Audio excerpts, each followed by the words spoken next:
Speaking of marvelous, we are extremely fortunate to have had 14 presidents who have stewarded the college over our first century, and each in his or her own way has moved the college forward in extraordinary ways. They were truly the right leaders for their time. We are very fortunate today to have 4 presidents with us. I am delighted that 3 of our former presidents could be with us today, and I ask that they please stand. Dr. Stanley Azurda, who was president from 1968 to 1974.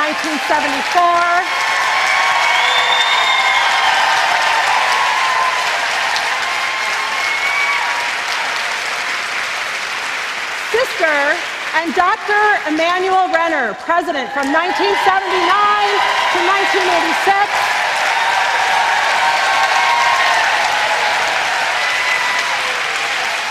And Sister and Dr. Coleman O'Connell, president from 1986 to 1996. Please give them a round of applause.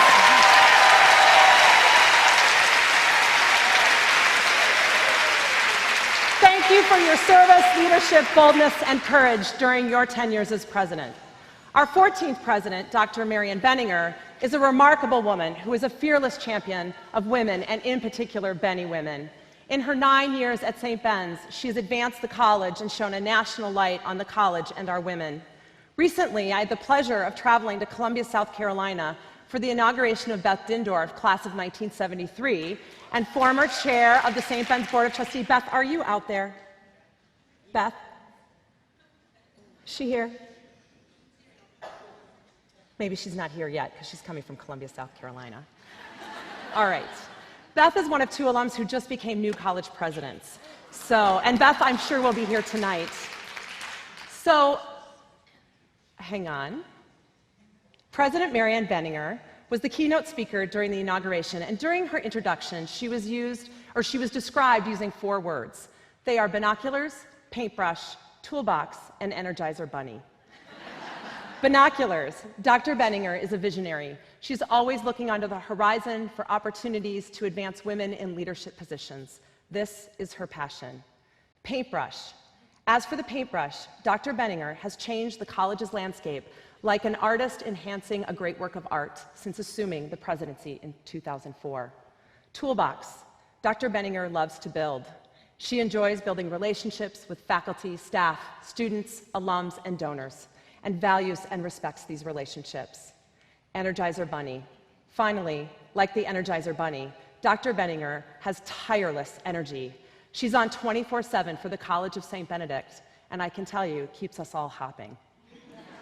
MaryAnn, your passion for women in leadership roles is contagious, and your compassion and love and support of all who work with you is admirable. Please welcome Dr. MaryAnn Baenninger.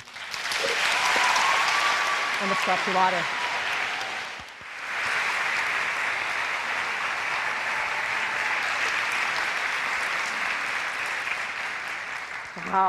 Wow, this is just more than we ever hoped for. This is phenomenal. Thank you, Kim.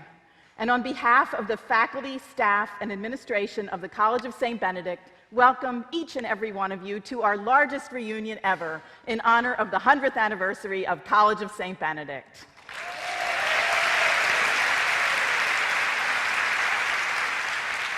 We've been working and preparing eagerly, anticipating your arrival. So much great effort has gone into putting together this celebration for you and for our beloved St. Ben's.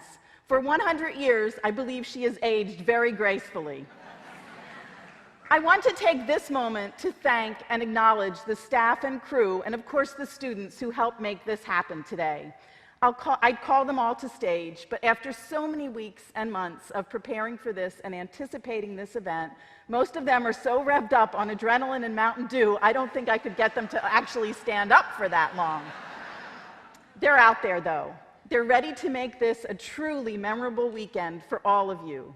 And there are a lot of you, over 1,400 registered. I am in awe seeing you all here together in this room and looking out at some of the familiar faces I see of proud alumni. You have accomplished so very much, and this world is a better place because of you. You have taken the lessons from this Catholic, Benedictine, residential, liberal arts education, and you bring them with you to your communities and into your homes. You are grounded in these lessons that taught you to think critically, to listen with the ear of your heart, to face adversity and to solve problems. This is what makes St. Ben's a place like no other, and this is what makes each of you a woman like no other. All of this, every bit of it, firmly solidifies for me a position I've stated many times. The world needs more Bennies.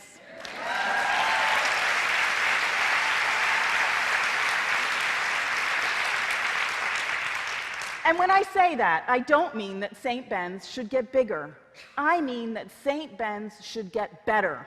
I mean we should make St. Ben's continue to be stronger and more capable than ever, so that she remains an institution that attracts young women of potential, educates them in mind, body, and spirit, and connects them in ways that makes them Bennies for life. We just graduated 514 new alumnae last month. I can imagine a world 100 years from now where instead of 21,000 alums, we have another 50,000 women educated in the St. Ben's tradition. So now, as we celebrate our first 100 years of this amazing tradition of the education of women, and we anticipate the next 100 years, I want to reflect on the pivotal moments from our past that'll guide us into our future. As Kim said, the world was very different when St. Ben's was founded. In 1913, most Americans did not have private telephones in their home.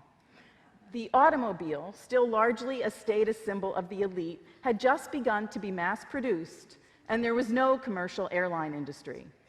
Much of America did not have electricity. The technology to allow a US president to broadcast a speech via television wouldn't be viable until our first graduates were celebrating their 25th reunion. And the idea of a live, on-demand streaming internet, like we're doing right now, I don't suppose even the most visionary of our sisters would have imagined that in 2013. So yes, it was a different time back then when the Sisters of St. Benedict founded a Catholic liberal arts college for women in the heart of central Minnesota. Women did not yet have the right to vote, yet College of St. Benedict was born of the rich heritage, bold leadership, and pioneering determination of our Benedictine foremothers. As is true of all Bennies, the founding sisters of St. Ben's were clearly ahead of their time. The sisters would directly sustain the college through its first 50 years while they continued to expand their ministries throughout the United States and the world. Until, in 1961, they made the forward-looking decision to let the college fly on its own wings, and they gave the college its corporate independence. True to the sisters' aspirations, the college has thrived, and the sisters have continued to stand by us. Now, though, as we begin our second century, our plans must again be bold. We must reflect the changing world, advance new ideas, and encourage brave ambitions, just as our foremothers have taught us. Our first graduating class faced a very different world than our class of 2013. But all of the technological advances and even the coming 100th anniversary of women's right to vote won't negate the need to develop and educate women as we continue to make our way through what has been deemed the century of the woman. As the Women's College Coalition aptly asserts, there's an unfinished agenda for women's equality. We await in anticipation for the first woman president of the United States. We have yet to earn equal pay for equal work. And the equality of women in the Catholic Church remains yet a dream.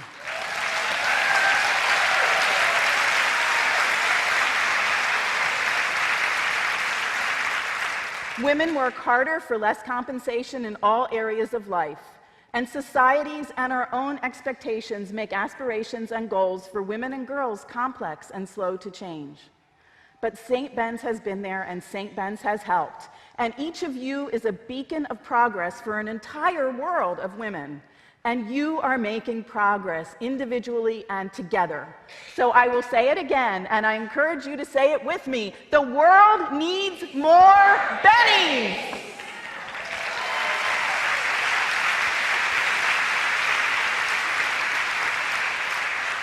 Currently, there are just over 21,000 St. Ben's alums. Nearly 16% of you have chosen to apply the Benedictine values you acquired toward a career in healthcare.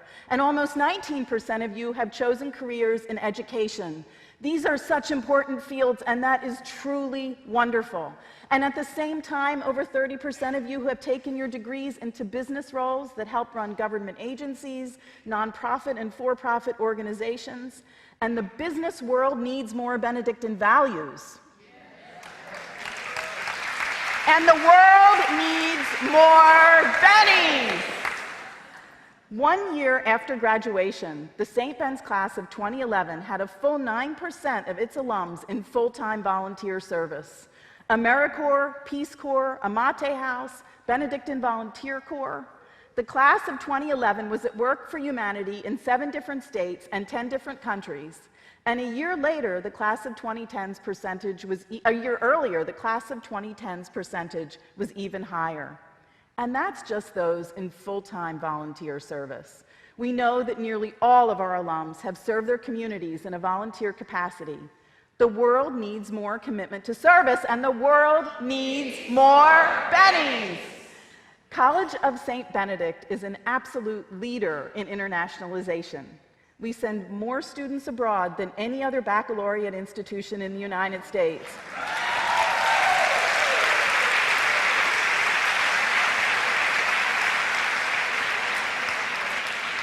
With students from 40 countries, we, with our partner St. John's, are home to more international students than any other private college in the state of Minnesota. And we are passionate about preparing students for the intricacies of our world, and our alums carry that preparation out into the world. Currently, there are Bennies living in 52 countries outside the United States.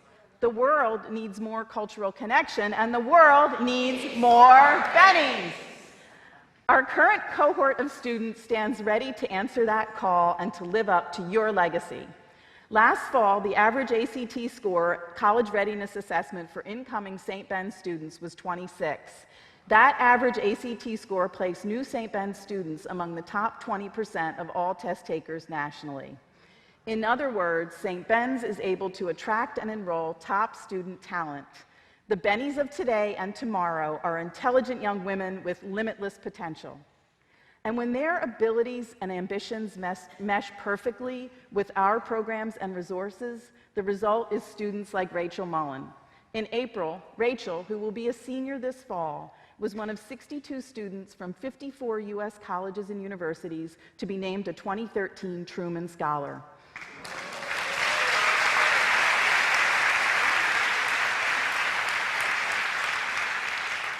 Rachel says she learned about the Truman Scholarship Foundation as a junior in high school. So when she visited St. Ben's as a prospective student, she sat down to talk about it with Dr. Richard White, who at the time was the director of the honors program. She wanted to discuss with Dr. White how she could go about becoming a Truman Scholar here. Now that is a motivated young woman with a clear vision of her future, and that is a Benny, and the world needs more of that. Rachel's scholarship is a prestigious honor for her and for the college, and we're very proud of her. But she's not alone. All over campus, Bennies are pushing boundaries and shedding stereotypes. And one area where that's happening in a very visible way is the critical STEM fields of science, technology, and mathematics.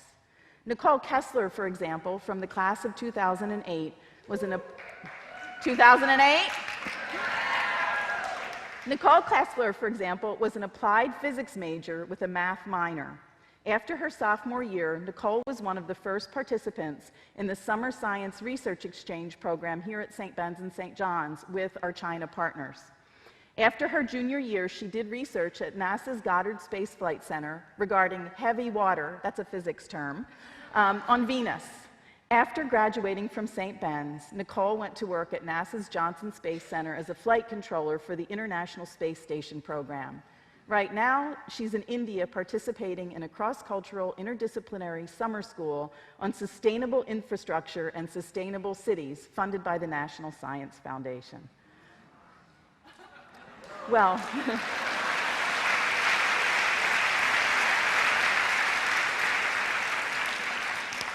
there are more Nicoles out there. Our MAP course program is pushing them, nurturing them, and guiding them into math and science fields right now.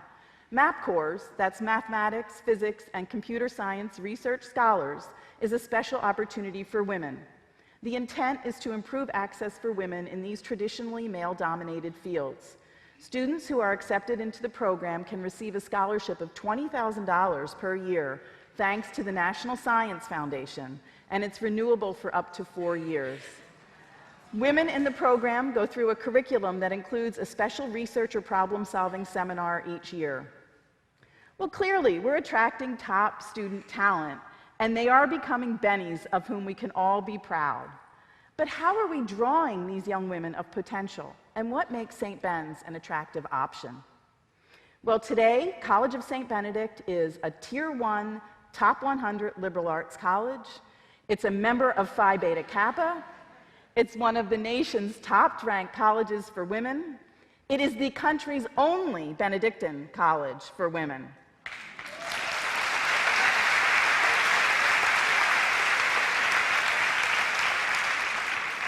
And for 3 consecutive years, we have been named with distinction to the President's Higher Education Community Service Honor Roll. That's President Obama.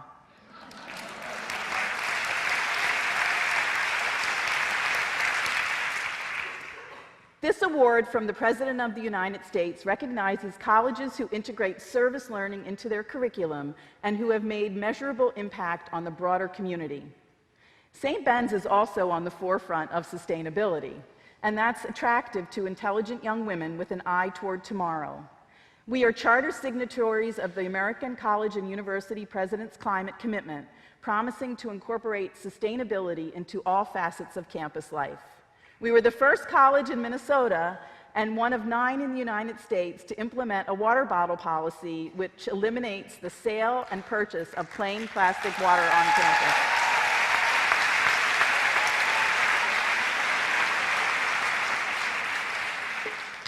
Everybody got their recyclable, or their reusable bottle.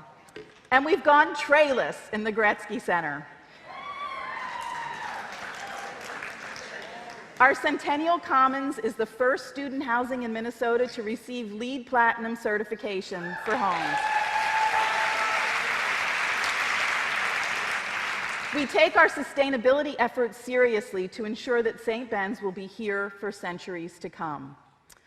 But we were also recently awarded the prestigious Senator Paul Simon Award for Comprehensive Internationalization from the Association of International Educators for Outstanding and Innovative Achievement in Campus Internationalization with our partner, St. John's University. Out of 4,700 eligible colleges and universities, we are one of only 5 institutions to receive this honor. It is the highest award in international education.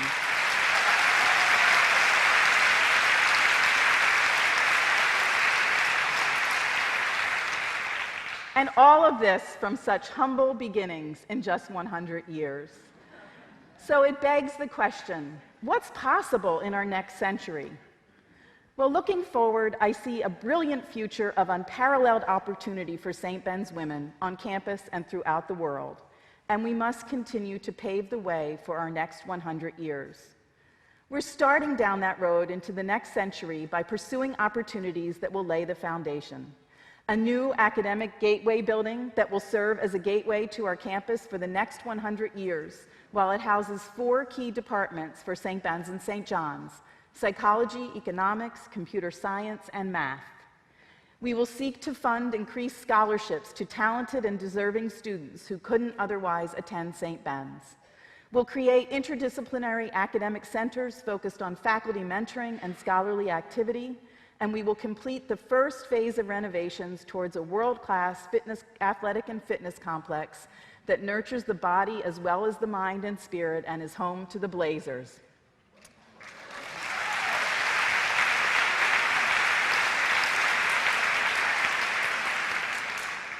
The sisters set us on this course, but the next century is our turn. It's up to you and to Bennies everywhere to become the sisters for the next century. And we're going to approach the future with the same big, audacious spirit that drove our foremothers.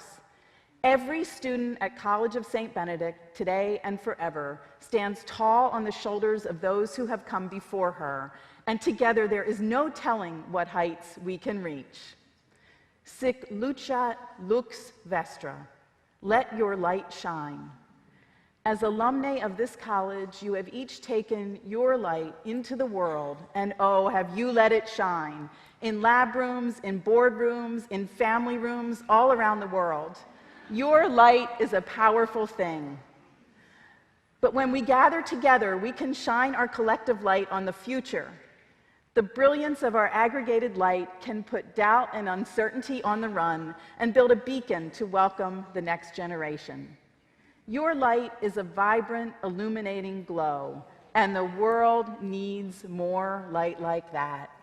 The world needs more Bennies. Thank you.